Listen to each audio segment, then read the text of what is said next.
Assalamu alaikum everyone. How are you all? I hope every one of you is fine. I am here with another lecture, that is lecture number 109 for class 10th, जिसमें हम लोग unit number 15 water के बारे में discuss कर रहे हैं. When we started this chapter about water, हमने देखा कि वाटर है क्या, क्यों ये बहुत ज़्यादा इम्पॉर्टेंट है हर लिविंग ऑर्गेनिज्म के सर्वाइवल के लिए. हमने अक्यूरेंस ऑफ वाटर देखी, जिसमें हमने ये देखा कि available water out of all the water that is present on the surface of the earth, उसमें से कितना वाटर हमें अवेलेबल है for drinking purpose, for portable जो वाटर होता है. उसके अलावा हमने प्रॉपर्टीज़ ऑफ वाटर के बारे में डिस्कस किया और ये प्रॉपर्टीज़ के थ्रू समझने की कोशिश की थी वाटर को, जिसमें हमने वाटर का boiling point, freezing point, density और इसी तरह से इसकी हीट कैपेसिटी के बारे में स्टडी किया था. So today I have a topic that is water as solvent, कि वाटर जब सॉल्वेंट के तौर पे काम करता है. Now you are familiar with the term solvent, कि सॉल्वेंट होता क्या है. When we make a solution, तो सॉल्यूशन दो चीज़ों पे मुश्तमिल होता है, सोल्यूट एंड सॉल्वेंट. सोल्यूट वो चीज़ है, वो हिस्सा है सॉल्यूशन का कि जो कम मिकदार में हो, means it is in lesser amount and it dissolves in the solvent, वो सॉल्वेंट पे जाके हल होगा.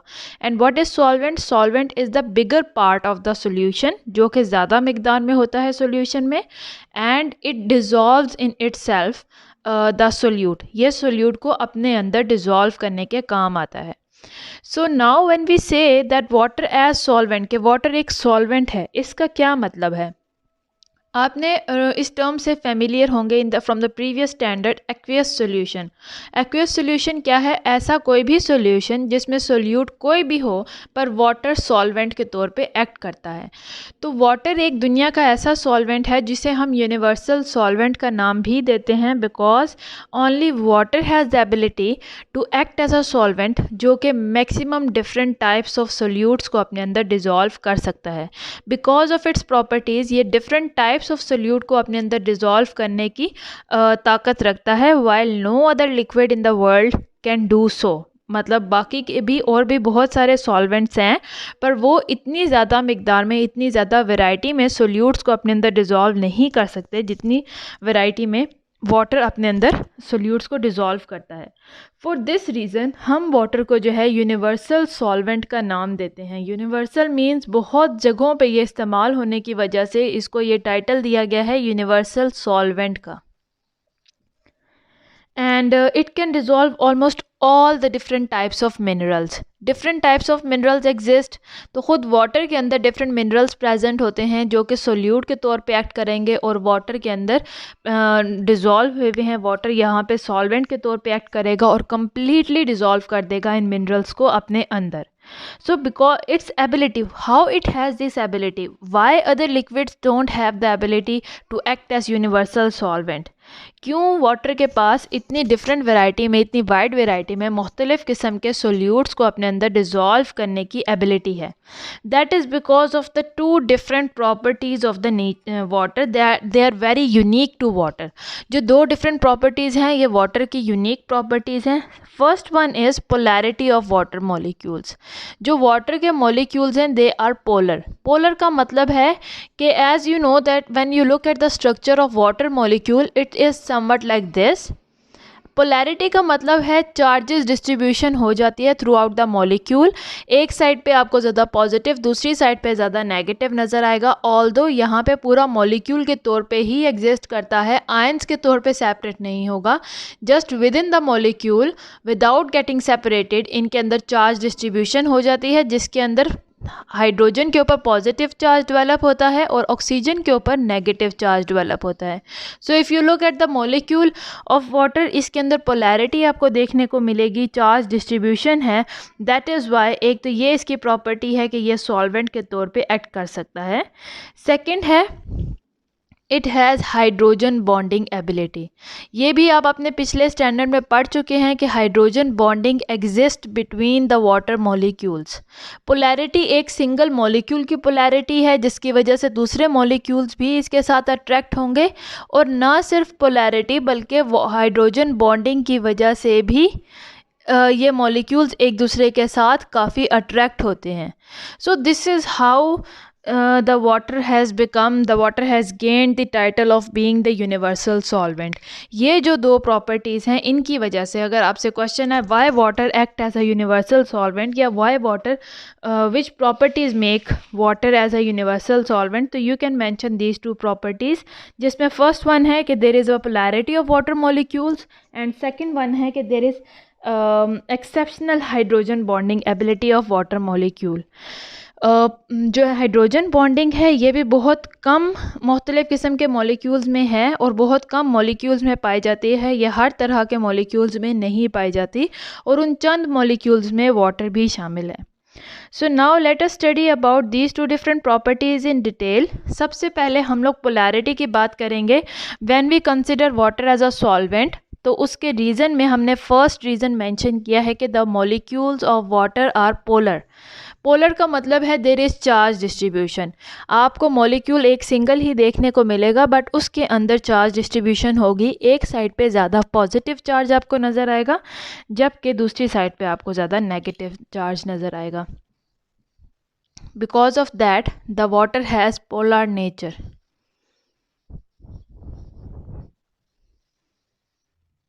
तो इस पोलर नेचर की वजह से वाटर एक यूनिवर्सल सॉल्वेंट के तौर पे एक्ट कर सकता है. So water molecules has polar structure. Polar structure का मतलब क्या है कि एक एंड जो मॉलिक्यूल का होगा you will see that it is partially positive, means this hydrogen part.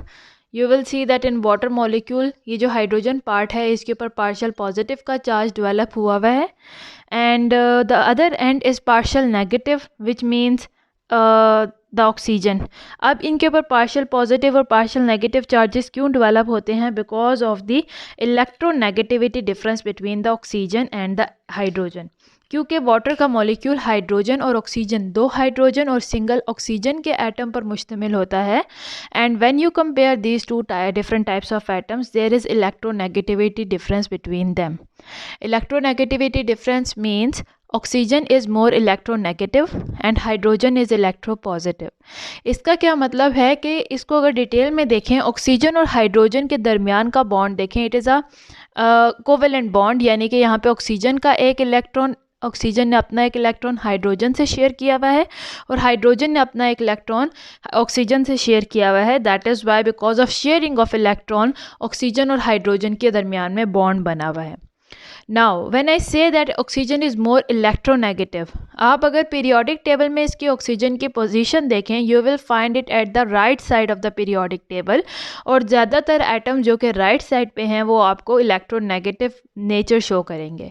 So oxygen is present on the right side of periodic table. ये इलेक्ट्रोनेगेटिव बिहेवियर शो करता है, जिसकी वजह से क्या होता है कि oxygen it attracts these two paired shared pair of electron, this shared pair of electron towards itself. इससे क्या होगा कि इनके दरमियान में जो शेयरिंग है, शेयरिंग इक्वल है, यानी कि single atom single electron from oxygen, single electron from hydrogen, और शेयरिंग ही रहेगी. बस ऑक्सीजन इस शेयर्ड पेयर ऑफ इलेक्ट्रॉन को थोड़ा सा अपनी तरफ ज़्यादा अट्रैक्ट कर लेगा, जिसकी वजह से बजाय इसके कि वो दोनों के दरमियान में इक्वली प्रेजेंट हों, ये इलेक्ट्रॉन का जो पेयर होगा it will be slightly more bent towards oxygen as compared to hydrogen. Sharing अभी भी हो रही है, there is no complete transfer जैसे कि आयंस के केस में होता है. यहाँ पे जस्ट ऑक्सीजन की अट्रैक्शन ज़्यादा होने की वजह से, क्योंकि ये इलेक्ट्रोनेगेटिव है, इलेक्ट्रोनेगेटिव की वजह से इसके अंदर इलेक्ट्रॉन्स की एफिनिटी बहुत ज़्यादा है, यानी कि इलेक्ट्रॉन्स को अपनी तरफ अट्रैक्ट करने की पावर बहुत ज़्यादा है. So it is more electronegative, it is more powerful, oxygen is more powerful, because of that it will attract this shared pair of electron towards itself. इधर भी इसी हाइड्रोजन के साथ भी यही होता है. यहाँ पे shared pair of electron oxygen के पास ज़्यादा होंगे but they are shared. Hydrogen के पास, हाइड्रोजन से दूर होने की वजह से हाइड्रोजन के ऊपर पार्शियल पॉजिटिव चार्ज आया है. और ये जो आपको पार्शियलिटी का साइन दिख रहा है, इससे साफ वाज़ह होता है कि there is no complete transfer of electron. जब कंप्लीट हम साइन लगाते हैं पॉजिटिव या नेगेटिव का, वो तब होता है जब एक एटम ने एक इलेक्ट्रॉन को कम्प्लीटली लूज़ किया तो उसके ऊपर पॉजिटिव चार्ज मेंशन करते हैं, उसको हम कैटायन का नाम देंगे. और जिस स्पीशी ने, जिस एलिमेंट ने इलेक्ट्रॉन को अपने अंदर एक्सेप्ट किया था उसको हम एन आयन का नाम देंगे, उसके ऊपर नेगेटिव चार्ज लगाते हैं। But in the case of water आप देख रहे हैं कि पॉजिटिव और नेगेटिव चार्जेस के साथ साथ पार्शियलिटी का साइन भी डेवलप है, लगाया गया है। पार्शियलिटी का साइन इसलिए यूज़ किया गया है because here these charges they develop only due to the presence of electrons near to oxygen, क्योंकि इलेक्ट्रॉन ऑक्सीजन के इर्द गिर्द अब ज़्यादा जमा हो गए हैं, जिसकी वजह से उसके ऊपर उसके इर्द गिर्द ज़्यादा नेगेटिव चार्ज जमा हो गया है। That is why we have use the partial negative charge. ऐसा नहीं है कि ऑक्सीजन ने कम्प्लीटली 2 एक्स्ट्रा इलेक्ट्रॉन्स को अपने अंदर एक्सेप्ट किया है, बिल्कुल भी नहीं, बस यहाँ पे शेयरिंग हो रही है। और चूंकि ये shared pair of electrons hydrogen atom से दूर हो गए हैं, दैट इज़ वाई उसके ऊपर हमने पार्शियल पॉजिटिव का चार्ज लगाया है। और इस पार्शियल पॉजिटिव ये इसका हरगिज़ मतलब ये नहीं है कि hydrogen atoms have completely lost them. So यहाँ पे because of this nature of oxygen and hydrogen atom, जो आपको ओवरऑल पूरा मॉलिक्यूल दिखेगा वाटर का वो पोलर होगा इन नेचर में। पोलर का मतलब है पोलैरिटी डेवलप है, पोल्स डेवलप हुए हुए हैं। एक साइड पे नेगेटिव आपको नज़र आ रहा है मॉलिक्यूल के, और दूसरी साइड पे आपको पॉजिटिव चार्जेस, पॉजिटिव पोल नज़र आ रहा होगा डेवलप हुए हुए। सो बहुत सारे, अब ये वाटर हमने कह दिया कि it has a polar nature, water has a polar nature because उसके मॉलिक्यूल्स के अंदर positive and negative poles create हुए हुए हैं। तो बाकी के तमाम सब्सटेंसेस अदर देन वाटर जो कि पोलर नेचर शो करें, they are soluble in water. यानी कि अगर आप दूसरे किसी भी सब्सटेंस की बात करें, फॉर एग्जांपल अगर मैं सोडियम क्लोराइड की बात करती हूँ, sodium chloride is an ionic compound जिसके अंदर कम्प्लीटली आयन्स बन जाते हैं, sodium positive ion, chlorine negative. पर पॉजिटिव और नेगेटिव चार्जेस होने की वजह से भी ये पोलर है। So when we dissolve sodium chloride, जो कि कॉमन टेबल सॉल्ट भी है, उसको वाटर में हम डिज़ोल्व करेंगे तो ऑक्सीजन का जो नेगेटिव चार्ज है it will start attracting this opposite charge that is sodium. Cation को वो अपनी तरफ अट्रैक्ट करना शुरू कर देगा। हाइड्रोजन जो है वो क्लोरीन को अपनी तरफ अट्रैक्ट करना शुरू कर देंगे। अब अट्रैक्शन से क्या होता है, इन दोनों के दरमियान में जो बॉन्ड था सोडियम और क्लोराइड का, फोर्सेस ऑफ अट्रैक्शन का जो बॉन्ड था वो ब्रेक हो जाएगा बिकॉज फोर्सेस ऑफ अट्रैक्शन के बॉन्ड यहाँ पे बन गए हैं।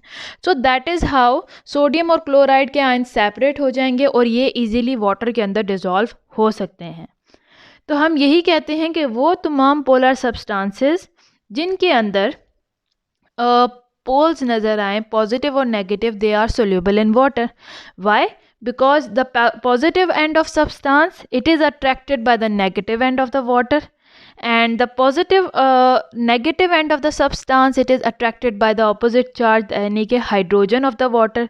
तो इनके ये जो इलेक्ट्रोस्टैटिक फोर्सेस ऑफ अट्रैक्शन इनके दरमियान में डेवलप हो गई हैं, ये इतनी स्ट्रॉन्ग होती हैं कि इन आयंस के दरमियान में मौजूद इलेक्ट्रोस्टैटिक फोर्सेस ऑफ अट्रैक्शन को इजीली ओवरकम कर सकें। And that is how this when this molecule will break into sodium and chloride ions, यानी कि ये सेपरेट हो गए, तो then they will be able to dissolve. अगर ये मॉलिक्यूल्स ब्रेक ना हो पाते तो तब बिल्कुल भी वो मॉलिक्यूल, वो पूरा सब्सटेंस जो है वाटर के अंदर डिज़ोल्व ना होता। So that is why we say that polar substances they dissolve in water because water is also polar in nature. तो ऑपोजिट जो चार्जेस होंगे they will start attracting each other, और ऑपोजिट चार्जेस की attraction इतनी strong हो जाएगी जो water की तरफ से फेस करनी पड़ रही है उस सब्सटेंस को, कि उस सब्सटेंस के अंदर जो मौजूद अपने आयंस के दरमियान में जो फोर्सेस ऑफ अट्रैक्शन है वो ब्रेक हो जाएंगी, और इस तरह से वो सब्सटेंस आयनाइज हो जाता है, यानी कि आयंस में ब्रेक डाउन होकर कम्प्लीटली डिज़ोल्व हो जाएगा वाटर के अंदर। सो अगर यहाँ पे ये पोलर नेचर वाटर की ना होती, यानी कि वाटर के अंदर आपको ऑपोजिट चार्जेस देखने को ना मिलते और ना कोई ऑक्सीजन सोडियम को अट्रैक्ट करती, ना कोई हाइड्रोजन क्लोराइड आयन को अपनी तरफ अट्रैक्ट करती, तो सोडियम क्लोराइड के दरमियान का जो आपस का यहाँ पे बॉन्ड था जिसकी वजह से ये पूरा एक कंपाउंड बना हुआ है, इट वुड नॉट ब्रेक। तो in that case sodium chloride would not dissolve in water अगर वाटर का अपना पोलर नेचर ना होता। So this is why the polar nature of water is very important अगर जब हम बात करते हैं इसके सॉल्वेंट की, क्योंकि आप इसके अंदर जो भी सोल्यूट डालेंगे, this is a solute, sodium chloride common table salt जो है वो तभी डिज़ोल्व हो रहा है सॉल्वेंट के अंदर because of the polar nature of water. So this was all about my today's lecture. I hope you understand this lecture. अगर यहाँ तक कोई भी प्रॉब्लम है तो आप मुझसे कमेंट सेक्शन में पूछ सकते हैं। I am here to help you out and see you in the next lecture. Till then, अल्लाह हाफिज़।